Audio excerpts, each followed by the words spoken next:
Six here, just do tips and repair, and we're doing a paint viscosity test today, and we're using this sheet of paint right here, paper right here.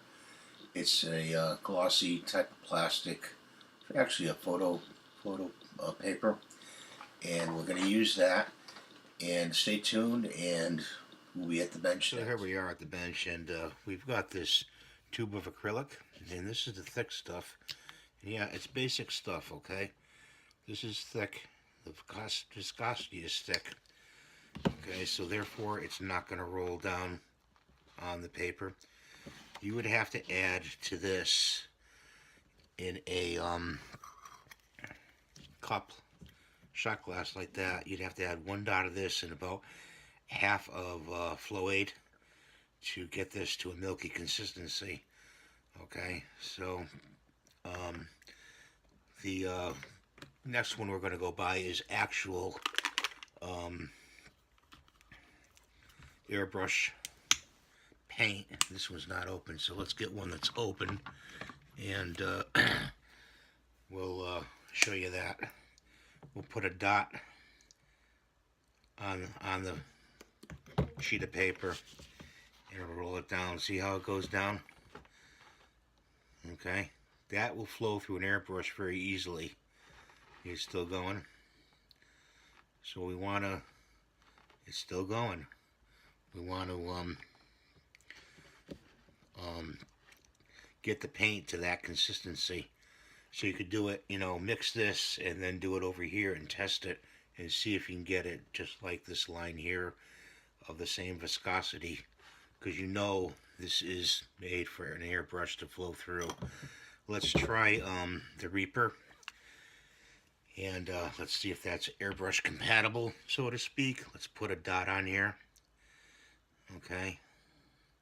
Couple dots. And let's run it down. And let's see how it does.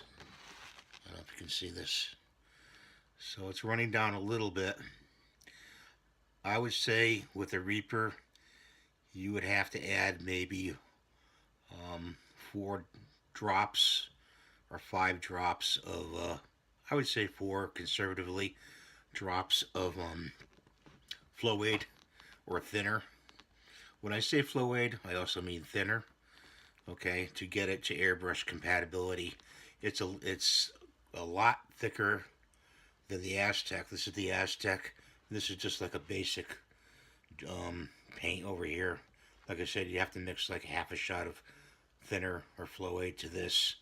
This you leave alone. This you need about 4 drops, 5 drops of thinner, or any one of the thinners that are on the market, or your own brew will do.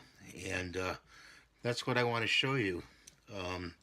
Very easy test to do, as long as you have something to go by, such as the Aztec. Now, I'm not promoting Aztec paints, but I do like using them. And you can get, you know, the Reaper paints. I really like these a lot as well. So, but if you're just using like a basic, we'll say an apple paint or Americana or one of those in a tube, you're going to have to mix it quite a bit in a shot glass, you know, to get it to a milky consistency. And a lot of people like to use these paints because they save a lot of money on doing their models, painting their models. So that's what I want to show you today. I hope you rate, subscribe, and ring the notification bell. And make sure the little ringers are on there. And thanks for watching. Have a great day.